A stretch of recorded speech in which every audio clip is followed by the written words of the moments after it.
Good morning, and welcome to the Jay's 72nd Annual Detroit Jewish Book Fair.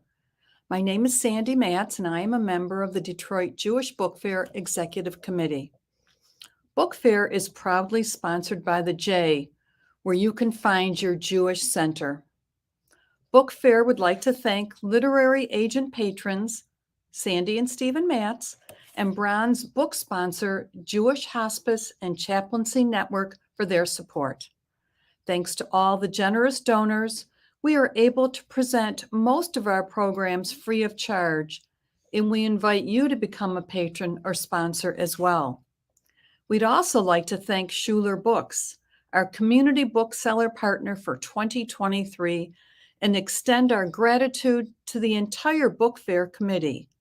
Your dedication and efforts have made all of this possible. We have a dynamic lineup of fantastic authors and programs that you will not want to miss. Please visit our website at jccdet.org/bookfair for more information. Please also visit our bookstore running through Book Fair at the J, and please shop our online bookstore where you will find more hand-selected books. bookshop.org/shop/Jewish Book Fair. Your purchases help to support this annual event and allow us to bring these wonderful authors to our community. We have a fascinating event for you today, and we want you to be a part of it. You can ask questions and offer comments in the YouTube comment section below or by texting the number in the corner of your screen. Our speakers have a great discussion prepared, and they will take as many of your questions as they can. Don't forget to like this video, subscribe to the channel, and click the reminder bell. That way you'll never miss any of our exciting virtual events. For those of you watching in the gallery, please silence your phones. It is now my pleasure to introduce today's guests. Colin Campbell is an Academy Award-nominated writer and director for theater and film. He teaches theater and film at Chapman University and Cal Poly Pomona University. When his two beautiful and brilliant teenage children, Ruby and Hart, were killed by a drunk driver in 2019, Colin fell into a terrifying chasm of aching and hopelessness. He drew strength and inspiration from the mourning rituals of his wife's Jewish traditions and learned to lean into the pain of grief. His book, Finding the Words, Working Through Profound Loss with Hope and Purpose, was published by Penguin Random House in March of 2023. Rabbi Joseph Krakoff is the Chief Operating Officer of the Jewish Hospice and Chaplaincy Network. He teaches on a variety of spiritual topics with a particular focus on moral and ethical living, palliative and hospice care, grief and bereavement. Rabbi Krakoff holds a master's degree of Hebrew letters from University of Judaism, American Jewish University, and a master's of Hebrew letters from the Jewish Theological Seminary. The author of several books, including Never Long Enough, Finding Comfort and Hope Amidst Grief and Loss. And on a personal note, he is an amazing person to talk to when faced with challenging situations. I now bring you Colin and Rabbi Krakoff. Thanks, Sandy. Hi, Colin. Thanks, hi. It's really an honor to be able to have this conversation together today.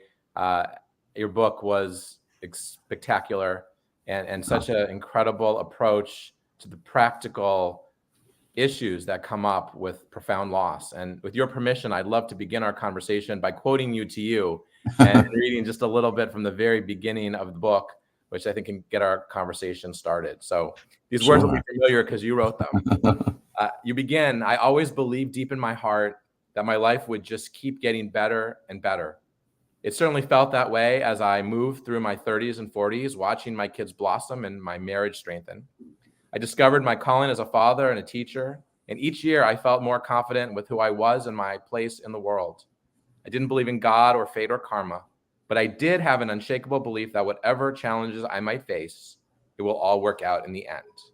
And then on June 12th, 2019, at 10:45 p.m., all those sweet, naive beliefs were shattered when a drunk driver crashed into my car and killed my two beautiful, charming, witty, talented, brilliant, and loving teenage children, Ruby and Hart.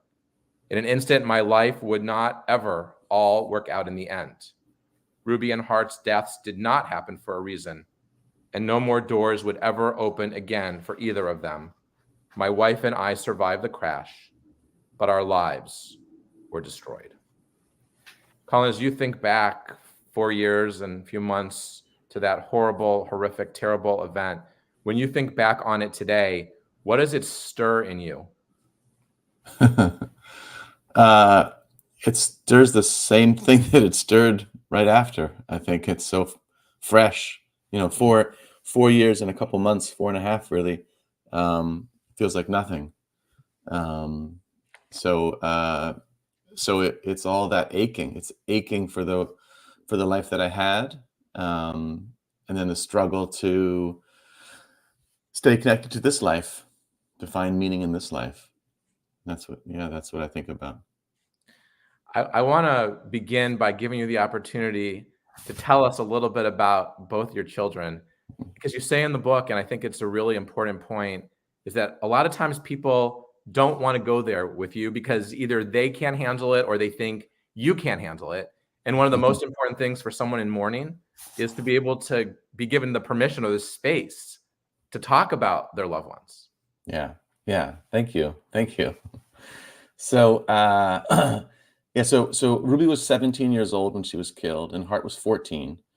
So they were teenagers embroiled in all the chaos of teenage years. And I described Ruby as this badass lesbian warrior for social justice. That's how I conceive of her. She struggled with her own sexuality for a while, was unsure about it, and then resisted it, I think, and then finally embraced who she was, and it was amazing. I tell this story that she was going to the school, and there was a lot of bullying going on at the school because there was a bunch of nerds and a bunch of like ne'er-do-wells in the school, because it's sort of a school for people who are struggling in regular school. And Ruby was one of the nerds. And when she came into her own, she basically stopped bullying. It ended at her school. And this teacher came out to me in the parking lot, and he said, when I was picking her up from school, he said, "You don't understand. Ruby's ended bullying. It stopped now." Because she was so cool and so powerful and so strong that basically she protected all the little nerds, she called them. And she had blue hair and was an amazing artist, and was just so cool that all the bullies were like, "Well, we're not going to bully her." And if she's going to protect these little kids, we're not going to bully them either. Wow. So it was really beautiful. She was an extraordinary artist. And Hart was a clown. He was a comic genius. He created these amazing characters. And he would just embody them at random moments of the day and make everybody laugh, except his parents, who would get frustrated with him. I remember saying, like, "Can you just eat your dinner like a normal person?" But he would be in the character, and he would be playing this character and charming his sister and also me and his mom, Gail. But they loved a good joke. They loved to laugh. Beautiful. Thank you for that. How does it feel to talk about them even today in that way?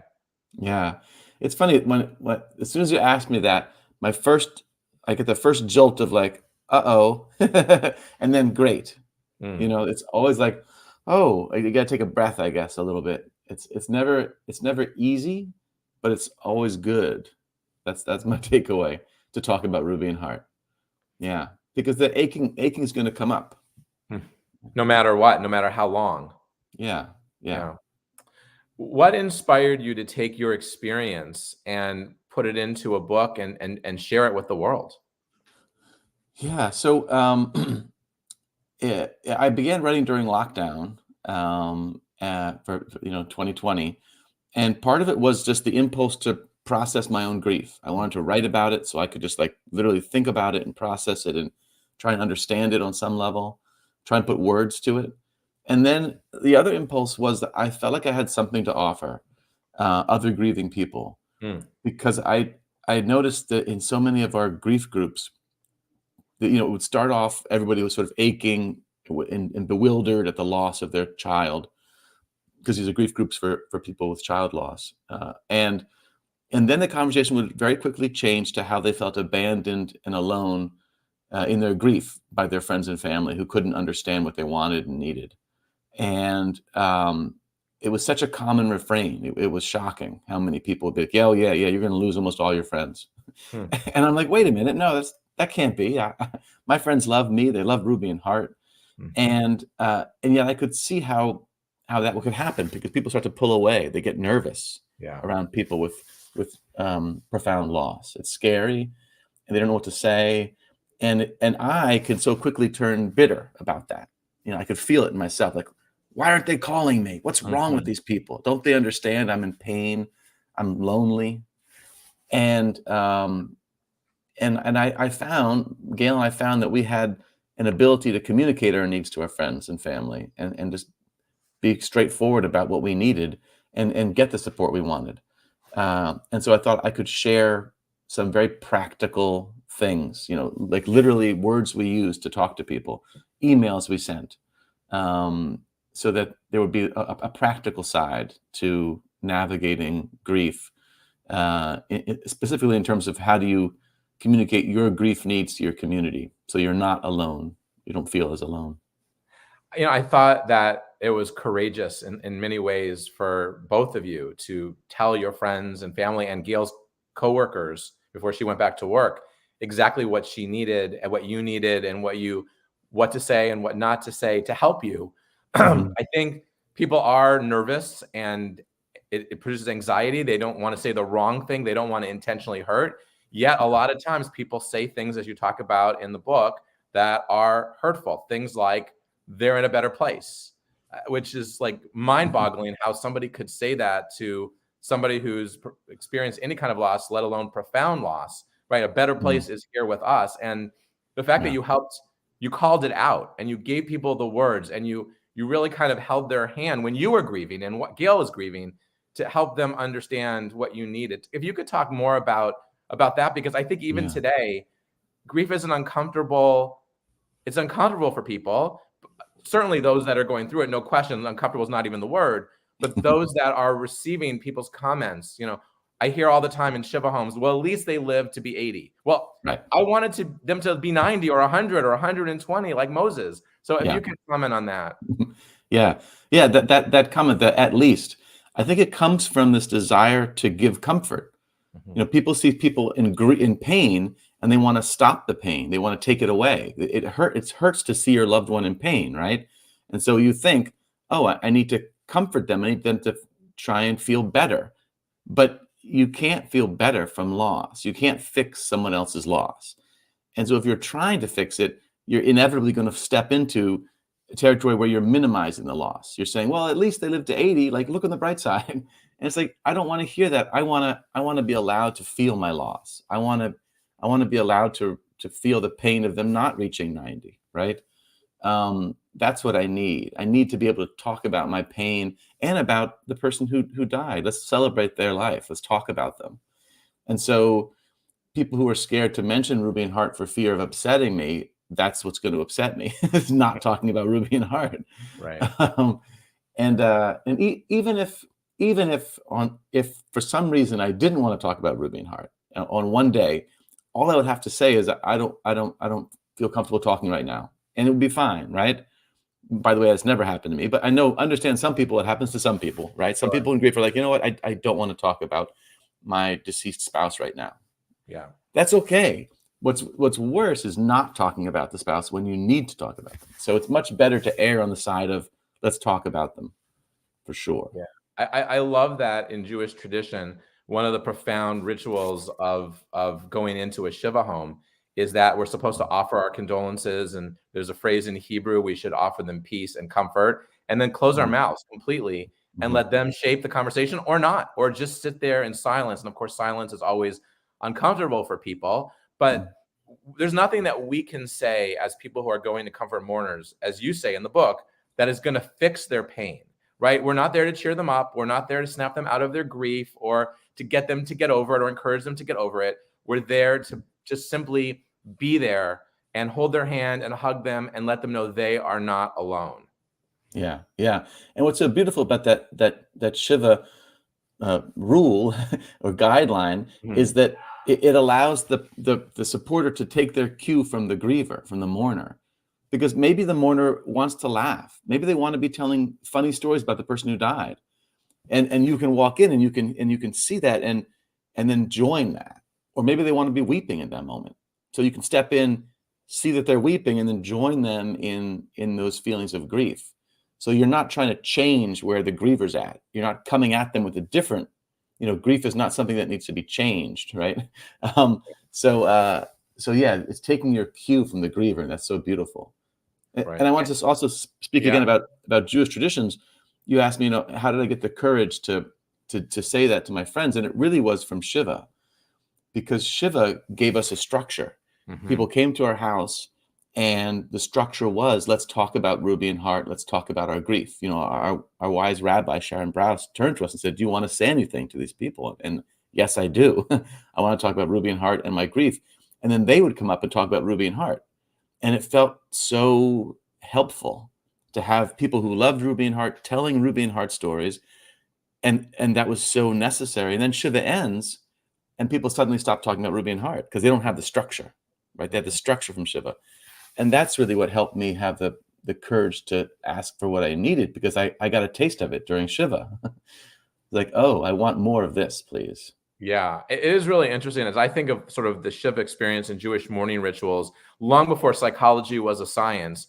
It feels like our tradition really understood the depth of the soul and what the psyche needs and does it need in this time of loss. And the fact that I think back and how old these customs are, yet they're still so real and so relevant and so powerful in the journey of loss.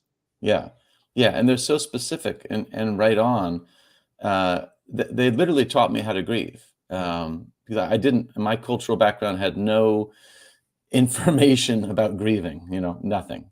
So it really taught me so many valuable lessons, and it has so many guidelines. I was just thinking about, for the first 30 days, you're not supposed to go see live music.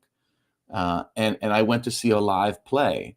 It was a Paula Vogel play about a young lesbian woman in the 40s struggling. And there was, I think it was in New York, but there was anti-Semitism and Nazis are on the rise.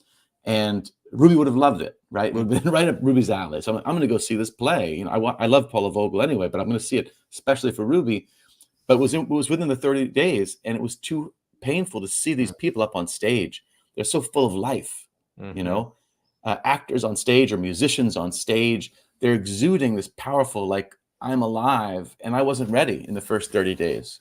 I wasn't ready to see it, and I should have listened to the wisdom of the Jews, basically. So interesting. Right? That's a really interesting statement. You also talk about needing to ask and continue to ask for what you need. People often say, if there's anything I can do, please let me know, which feels like a nice offer, but come on, it's not like, if there's like, I need a lot of things, like, and you sort of say, hey, ask for what you need, but also you have to be willing to accept when you ask for something and you're turned down. Talk more about that, because I think that people do make the blanket statement, let me know if there's anything I can do. And then of course you never call them because, like, do something specific, bring a meal, or, run an errand, or, but it's not beyond the scope to ask for what you need. And a lot of people won't do that. Yeah. Yeah. I think as someone supporting somebody in grief, it's so helpful to make specific offers rather than what you're saying, the general statement of, let me know what you need. Because then the griever's like, I don't know what I need. I'm trying to figure out my own. I can't think of what you are going to do for me. I'm worried about what I'm going to do. You know what I mean? You're almost giving me an extra burden. Now I've got to think about what my friend should be doing for me. I don't know. Right. But if the friend says instead, I'm available on Saturday morning to take a walk, or I'm here to take your trash cans out. I'm going to go to the supermarket this morning. Can I buy you something specific? So the more specific the friend can be in their offer, that is helpful. Yeah. And then on the flip side, the griever, I think it is helpful if you can say yes to their offers. If somebody offers to do something for you, I think it helps. It makes that connection. It also lowers. I think a barrier comes up between the griever and their friends and family. There's like a chasm between us, right? Mm-hmm. We're in this profound loss, and they're trying to help. And the more time goes by, the bigger that chasm can feel. Sure. And just any kind of reaching out, any kind of, yes, will you do this for me? Great. It normalizes it. I think it minimizes the chasm, minimizes that feeling of being separate from the rest of humanity. Yeah, no, it's well said. And the feeling of loss, as you say, is universal, right? And we're Right. all going to have some kind of loss, some more profound, of course. But we're all going, and we're all going to have different kinds of losses in life. It's a universal experience. And even that being the case, as you explained, most people have no idea at all how to talk about grief, right? What to say to the grieving. They don't know what words to use. And when people say they see something and they say there are no words, that completely cuts off any kind of conversation. How many times did you hear there are no words? It was bizarre. In the first few weeks after the crash, literally hundreds of times, literally, in emails, in texts, in cards, and then to my face as well. And at first I was like, wow, who taught all these people how to say this? It was like everybody knew, for all different walks of life, they all knew to say there are no words. Wow. When were we taught that? It's so strange, right? It was so common. And then I started thinking about it, and I was thinking, well, because of Shiva, I learned how valuable it is to have words, to talk about grief and grieving and Ruby and Heart. And if you're saying there are no words, and then that's the end of the conversation because there are no words, so we can't talk about it because it's too big, it's too overwhelming, right? Then I'm left alone. I'm left alone in my pain. And so I started thinking about, like, well, maybe let's find some words, right?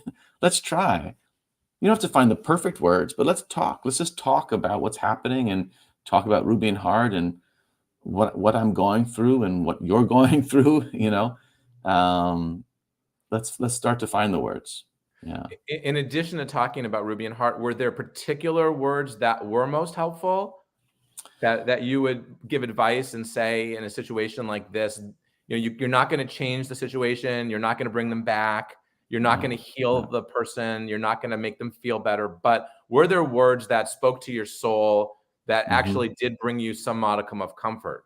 Yeah, there were. And it very often came from kids, from Ruby and Heart's friends. Wow. They never said there are no words. No teenager said that to me. So they very often would just talk about Ruby and Heart. They would say, I miss them so much. I love them. And then they would share a memory. They would say, like, oh my God, did this thing happen with Heart? It was so funny. Oh, Ruby said this thing to me. It was so beautiful. I'll think about it forever. And just their naked sharing of how, I'll think about them forever. I love them forever. They've meant so much to me. Those were amazing words to hear. Yeah. That's great. You mentioned in chapter 2, when you talk about community, that telling their stories is a way, right, that the deceased continue to give us joy. And when I read that, I actually thought of a section in the rabbinic literature in the Talmud that says that whenever you remember someone that's passed, whenever you say their name in the world, not only do you connect the generations one to another, but the image that it presents is that their lips move gently in the grave. And so that they know they're being remembered, they know they're not forgotten. And in that way, the generations really get connected. So talk a little bit about the stories that brought you joy, even in the midst of your deepest, darkest sadness. Yeah. Well, just last week, I went out for coffee with a friend of Ruby's. So I'm teaching at Chapman University, and her friend is now a junior at Chapman as an undergraduate. And we met and had tea, and I knew that the two of them had gone when they were 12 or 13. They went abroad on a summer program to Oxford, England. And I said to her, I said to Rocky, you know what? Ruby never talked too much about that trip. I don't know that many details of it. What did you guys do? And she started telling me all these amazing stories. I was like, oh my God, this is so beautiful.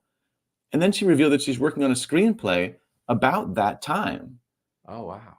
And the main character is Ruby. She was the dungeon master. So they created, it's Dungeons and Dragons. Ruby introduced Dungeons and Dragons to her friend Rocky on this trip and started playing this game. And apparently Ruby said, and so it begins. And so that's how she launched into this narrative of creating this world in this garden. And it was so Ruby-esque, right? I was like, oh my God, I can see it. I can literally see her say these words. And then it was so impactful to her friend that now, was it 7 years later, she's writing a screenplay about that time period. And it's a gift to me. I didn't know about these things that Ruby was doing, and now I can think about that and think about how much joy she had in that garden, weaving this tale to her friends, Rocky and Kara, and she comes to life. Yeah, That's great. And the wisdom that you offer is, in part, to get out of bed each morning. Staying beneath the sheets, marinating in the misery is not being kind to ourselves. And you say, go ahead and cry and weep. Do it all you need to, but get out of bed. Yeah. Talk about that a little bit. Yeah, that was a piece of wisdom that a friend of ours who lost his son maybe 10 years ago gave to us. That was his piece of wisdom. He said, get out of bed. And I thought about it, and it really resonated. I feel like sometimes my grief can feel like I'm just being smushed by this huge amorphous blob with no ending, right? It's no shape, no structure. It's just this weight, and lying in bed, feeling immobilized. It feels like I'm suffering on top of my grief. And I found that taking action helped me. Any action at all. It doesn't really matter what I'm doing, but if I'm doing something in grief, it gives me a sense of power. It gives me a sense of agency. It feels like I'm actively grieving as opposed to being the victim of grief. And it can be anything, just lighting a candle. We were talking about this before this began. One of the organizers of this event was talking about lighting a candle and feeling like, on one level, what is that? It's a small gesture, but I want to do it anyway. And I want to say, yes, it's a gesture. It's an action. You're lighting a candle. That's like you're taking action in grief. It's powerful, I think, to look at grief or grieving as active as opposed to passive, right? If passive, it's being done to us. And if we're active and we do something about it, it gives us the opportunity to honor our loss, as well as to integrate the grief into every part of our life, which will lead to strength and stability of some kind. Yeah, I think so. I think that's our path forward. That's our way of living with grief, is taking action. You recognize that you and your wife grieved differently because different people grieve differently, even experiencing the same loss. How can you share with us the way you grieve versus the way Gail grieved, and how you could respect each other's grief for the same thing, although you experienced it and acted upon it not in the same way? Yeah. So while I was writing my book about grief and grieving, she was writing this beautiful, delightful middle grade children's book called the Big Dreams of Little Creatures, and it's this amazing, charming story, and there are characters in it that are very much like Ruby and Hart. So she's writing this beautiful story about these two aunts, and one is Ruby and one is Hart, and their relationship is Ruby and Hart's relationship, but they're aunts. And it's delightful. It's funny. It's light. It's beautiful. And so that's what we were doing at the same time. It was very different, but we were both grieving, and finding ways of expressing our grief in healthy ways. Yeah. Were there ever conflicts because you wanted the other person to grieve the way that you were grieving, or felt like you didn't understand each other because of the grief? I know that you say in the book, which is interesting, is that there's this theory out there that coming out of profound loss, that the divorce rate is exponential. But you say, actually, it's lower than the national average. The divorce rate of grieving parents is somewhere between 12 and 16% compared to the 50+% out there in the world, people that didn't experience profound grief. Yeah. And I just want to make a slight caveat to those numbers, because a social scientist who's also a griever was like, well, actually, if you look over time, the divorce rate is basically the same. It might be slightly higher for grievers over time. So with a snapshot, it's that low. Yeah. But if you mark over time, it changes. At any rate, not to get actuarialized. But the myth that we all get divorces, that's a myth. And it's a hurtful myth. It's not helpful. And it was told to me multiple times, which is very strange, right? To have, here I am grieving and someone says, oh, by the way, you know that you're most likely you're going to get divorced too. It's like, what? Why would you say this to me? And it's not true. And who told you that, right? It's so crazy. Yeah. So I think, of course, people get divorced after death of a child, because people get divorced all the time for all sorts of reasons. But very often, child loss brings couples closer, and it can speed along a divorce. I think largely because people they're not talking about it. That's my experience. That when I talk to couples who are struggling, it's because one wants to talk and one doesn't want to talk. And one wants to engage with their grief and one wants to compartmentalize it and bottle it up. And I think that's where couples have real trouble. I think if a couple is talking about their loss, I think it's going to inevitably bring them closer, because they're surviving an excruciating ordeal together. So even when Gail and I were in different, headspaces, we were always talking about it. There was never a time when one of us was like, I don't want to talk about my grief right now. I don't want to talk about Ruby and Hart right now. So that helped us. I want to take some of the viewers' questions and integrate them into the questions that I have. And one viewer states that she says, my son's wife died of cancer at age 44, leaving 2 young children this year. I struggle with my grief and feel lonely because he doesn't talk about her. Will my sadness ever lighten? Oh, okay. So their son doesn't talk about the wife that they lost. Actually, I think it might be 2 different questions. One's a statement. I'm sorry. My son's wife died of cancer at age 44, leaving 2 young children this year. And I struggle with my grief and feel lonely because he doesn't talk about her. So I think it's more just sort of a statement of the loneliness that comes the fact that there's no talk about her. I'm not talking about it. Right. So I would encourage their son to talk about the loss, in whatever way you can, support them and help them to be not so scared of it. It's terrifying to talk about your loss. It's terrifying to talk about someone who's so close, who's died, because I think it's very easy to feel like you'll never stop weeping, right? Once you start, you'll never stop. And that excruciating pain is scary, but I truly believe that our path is through the pain.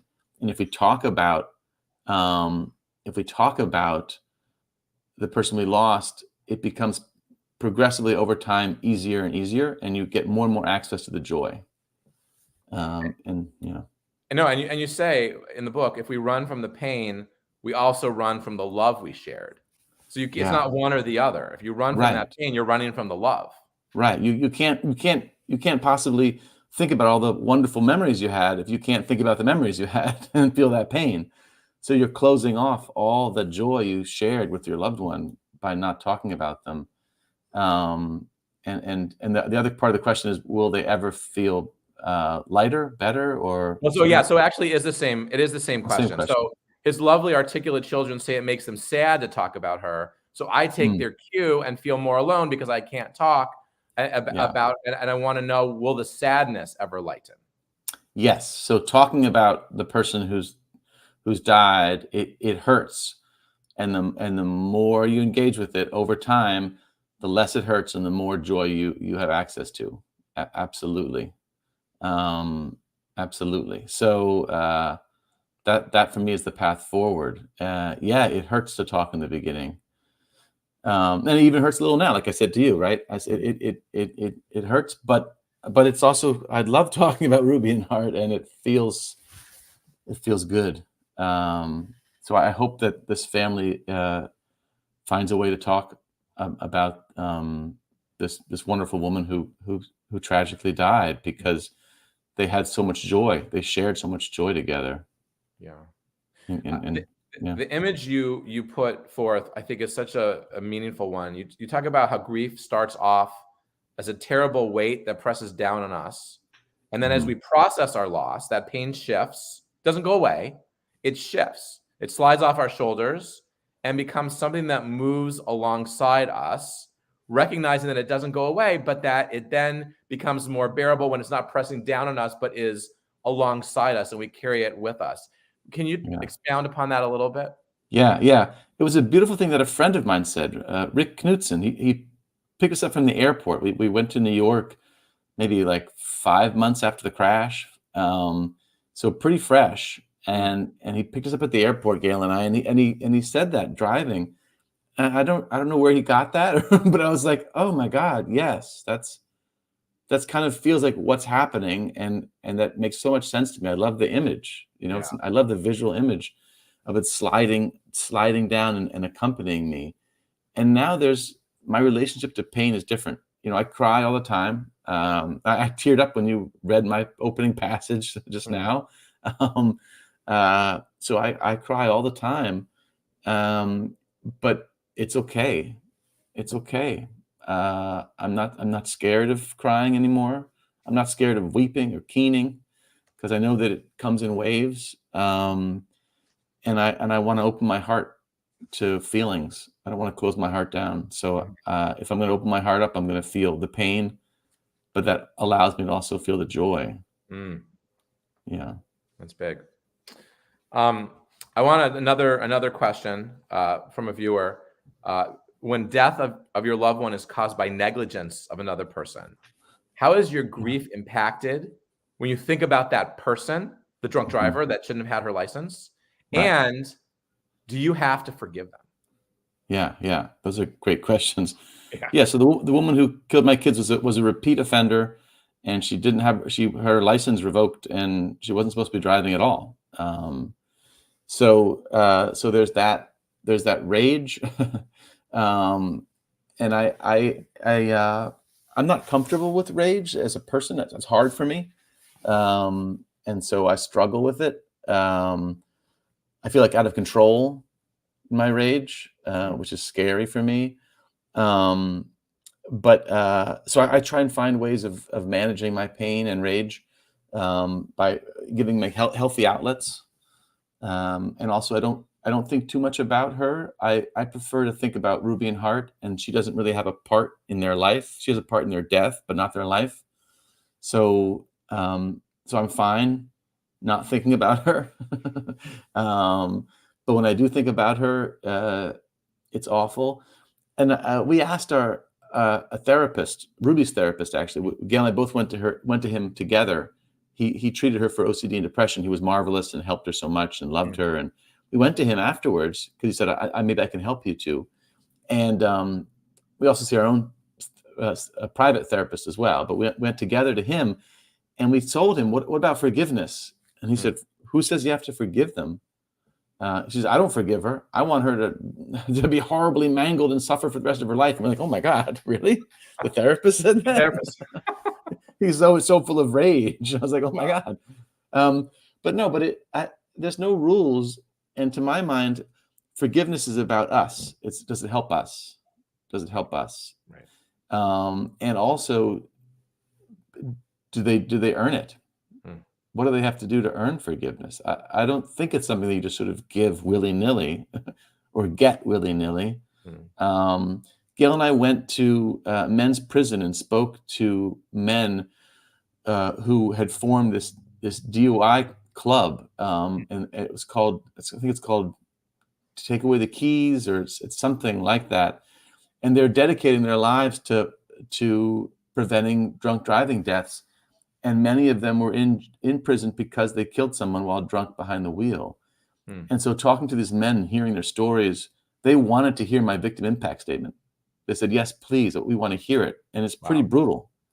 And they wanted to hear Gail talk about what it felt like to be a grieving mother who lost her children to a drunk driver. And these men are, in prison. Some of them have life sentences, and they were weeping. And they were so grateful. And they're working so hard to change drunk driving laws. And so we left feeling a lot of love towards these men who had killed somebody while drunk behind the wheel. So to my mind, they're earning forgiveness. Yeah. Wow. I want to go back to crying for just a moment, because you talk about it as a productive pain, right? It is part of the productive pain of grief. And you say that, right, crying doesn't magically heal you. But I love, again, the way you explain it, that sometimes it feels akin to the need to vomit, right, when I'm ill. And no one really likes to vomit, right? We often fight the urge. And then often when we fight the urge, it gets even worse. And then once we vomit, we feel better. And you said that you find that if you go too long without crying, it's kind of a similar thing. You descend into a dark place, and it's almost as if your spirit is ill, the world has turned sour, and it's not easy and sometimes scary to let go and cry, because there's a fear that you'll never stop crying, but the sobbing always subsides. Yeah.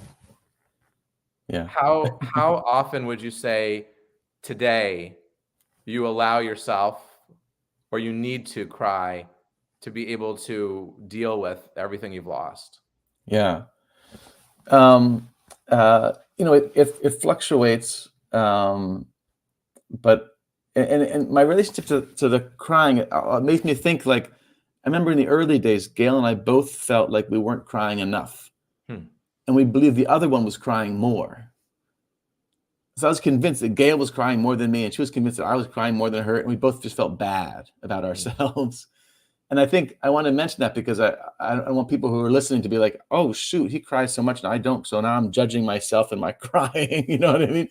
Right. I think it's so easy to judge ourselves as we mourn and think we're not doing it right. And we're not crying enough, or we're not doing this enough, or we're not, we're exercising, and that's wrong, because we should be so in agony. How can we exercise, right? How can we eat healthy? And so there's all this self-punishing thoughts when it comes to grief and grieving. So I wanted to mention that. And then I also, I always think, oh, I'm not crying at all. But then I think, oh, I cried today. Oh, I cried yesterday. Oh yeah, I did cry the other day. So I don't know. Every other day. I don't know. It depends. Yeah. It depends on what's happening. But it's true. It's still true to this day.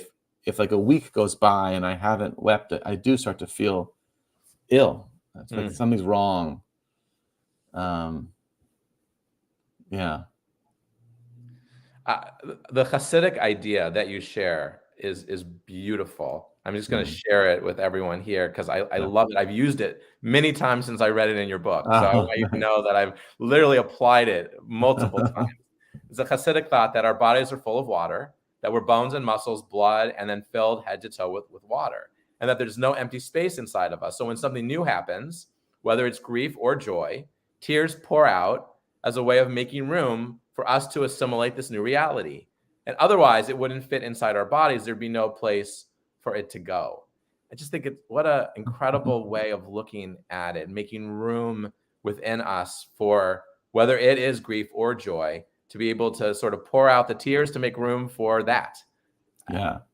How has that helped you or sort of changed the way you look at the amount of times you may cry or need to cry or feel that you didn't cry enough.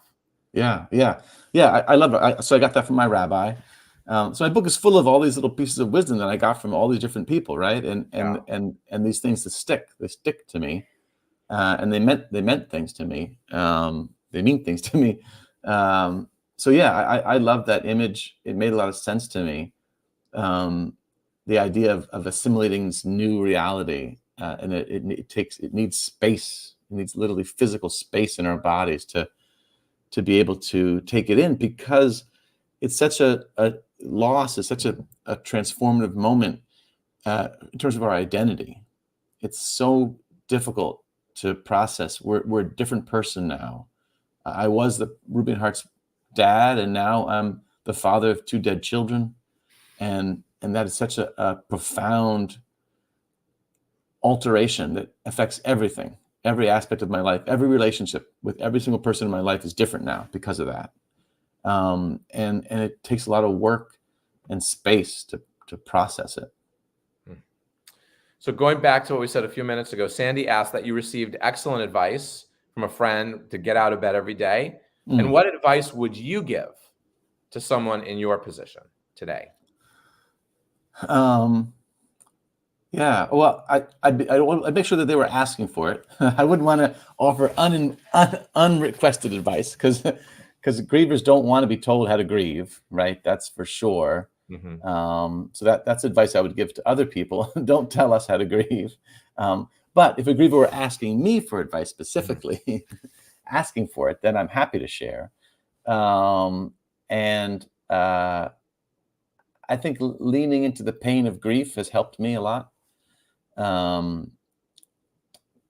Every time I sort of touch my grief, it hurts, but I want to keep touching Ruby and Hart and my memories of them and my life together with them, and then be kind to ourselves as we grieve. So even that can go too far. Early on in grief, I was like relentless in my leaning into the pain. I was like nonstop leaning into pain all the time. And I was like, wait a minute, that's not very nice. Can I be kinder to myself? Can I give myself some breaks? There was a moment where the same therapist, he literally prescribed an hour of television a day to Gail and I, because we were not doing anything quote unquote fun. We were just reading grief books, journaling about our grief, talking about grief, right? Like nonstop. Right. And it's like, whoa, wait a minute. Don't punish ourselves. We're already struggling as it is. So be kind to ourselves. Find ways of being kind to ourselves as we grieve. Yeah, it's interesting. It's almost counterintuitive what you write here, but it makes so much sense. You said that grief is a cruel, tyrannical ruler that demands total subjugation. And it's only by completely abasing ourselves before it bowing down and groveling. But you said we have to fully commit to the certainty that we'll never feel better and never heal in order to actually begin to feel better and heal. It almost feels like nonsensical, but it makes so much sense. Yeah.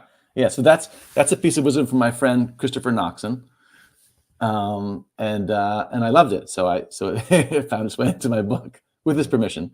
But yeah, it feels like that. It feels like if we're resisting, if we're trying to like put a happy spin on things, right? Be positivity, kind of toxic positivity. It's not going to work. We have to really embrace the suck, as it were. There's a book about that, embracing the suck, in order to move through it and be present in this life and touch joy again. Another viewer asks, did you or your wife experience survivor's guilt after the accident? Yes, and we continue to all the time. So I have a whole chapter on guilt in my book. It's a very present feeling and struggle, and I have a lot of thoughts that have helped me with grief, with guilt.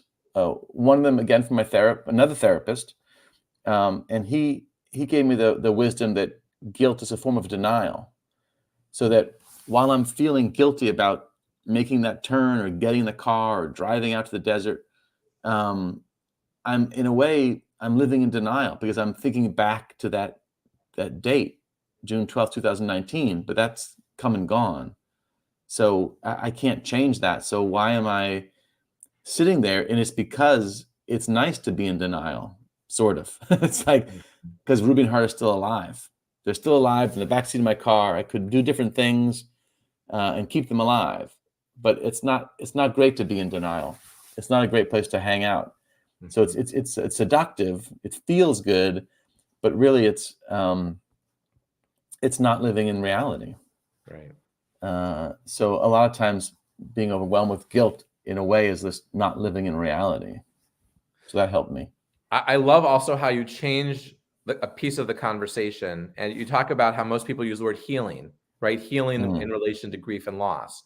And you say that the idea is that through the grieving process, or people think that wounds will gradually heal, but loss is a wound that never heals. And the hole in our hearts will never close over. So you introduce this concept of solace. You say that solace does not promise ease or comfort. It does not imply a process of healing that might eventually be complete. It doesn't suggest that you're trying to get past your pain or escape your pain. It's a way to find a way to live with the pain without being tortured by it, right? That it's the opposite, you say, of anguish, torment, suffering. Yeah. I really, really appreciate and can relate to this idea that people talk about healing. And again, another question or thing that people say is, when will you be back to normal, right? Right. When will you be the person I used to know? And clearly you say that loss is a wound that never heals. So solace, will you talk a little bit about solace? Yeah. So I want to say some people in grief do like the word healing, and that's great. I don't want to. Fair. Whatever works for you as a griever is great, but it didn't work for me for the reasons you said. That it felt like there was a hole that's never going to heal. And then I was in synagogue, and in the Torah, in Isaiah, there was a passage that suddenly rang out to me, and it said, and I'm not going to quote it properly, but it's something along the lines of God wishing solace for the grieving. And I was like, solace? Oh, that's a word. That's a good word for me. And suddenly I really connected to it. And it made a lot of sense to me because I thought about, suffering. I don't want to suffer it. I want to feel the pain of grief, but I don't want to suffer with extra burdens of like guilt or shame or rage, all these other things that are not part of what I think of as healthy pain for the loss of my children. So if I'm moving away from suffering, what am I going towards? And I didn't know what it was until I saw the word solace, and then it made a lot of sense to me. So I love the idea that I could move towards solace. I could stare out at the ocean and feel some solace, or be out in the desert and just look at these huge panoramas and feel a little bit of solace. Wow. So, it's a dark time in the world right now. Certainly a dark time in the state of Israel for the people of Israel, and the Shloshim, the 30-day period, came to a close yesterday of the start of everything on the Shabbat morning of October 7th. And as I think about profound loss, and I think about the wisdom that you shared with us, one of the questions that comes to my mind, and I'm sure many minds of people watching and people not watching just out there in the world, is, so what could we say to the Israeli parents whose children have been killed, who've been mutilated by Hamas? What can we say to the parents, 240 families whose loved ones have been kidnapped, the hostages that were taken? Again, it's such a dark time, and whether it's the loss from the death and the mutilation, or the loss from the hostage taking, like what would you suggest from your experience and the wisdom that you've gained and the people that have helped uphold you and support you? What would you say to the parents of all of these people?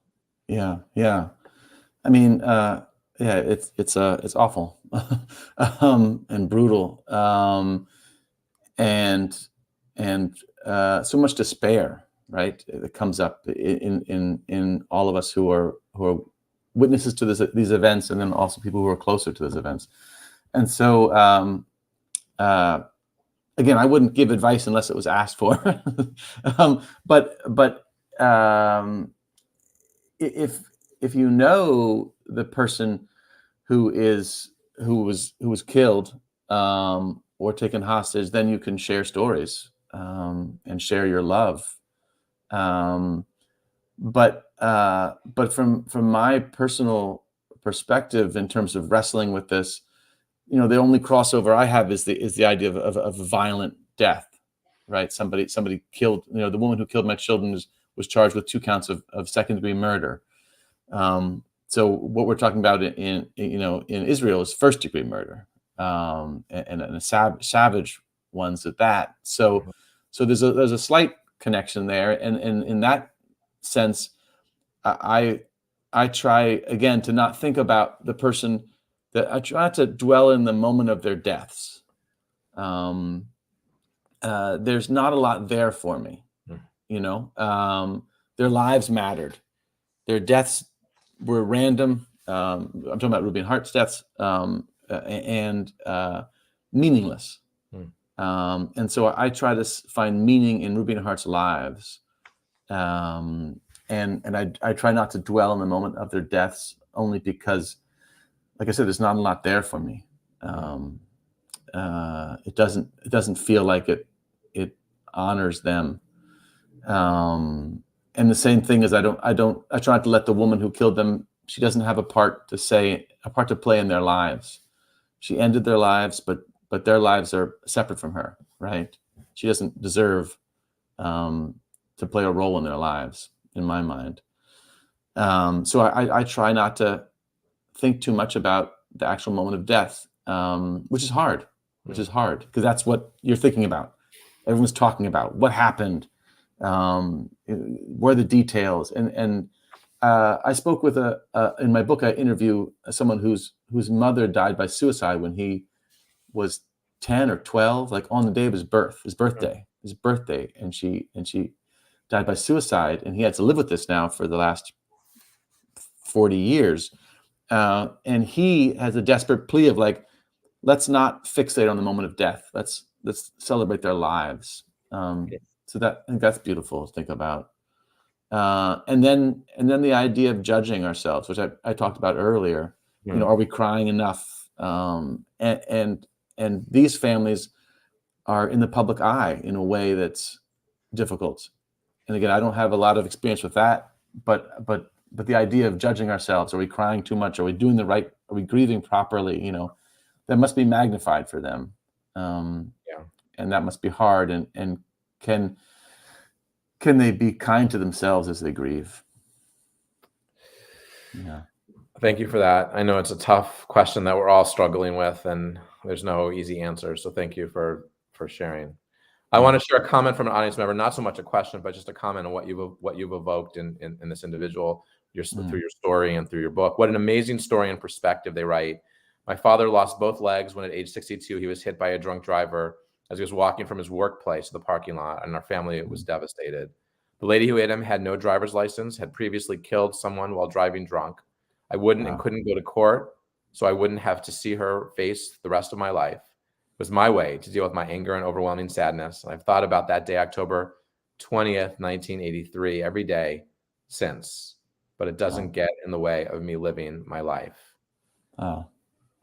Yeah. And you really talk about that in your book, about how to continue to live your life. And you say acceptance of the situation means I'm going to live the second best life, but nonetheless continue living out your story, although your story has been transformed forever. Yeah.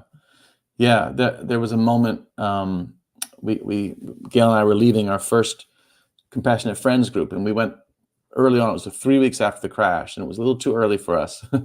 We kept going, thankfully, and got a lot out of the Compassionate Friends. It's a beautiful organization. But that first meeting was rough for us.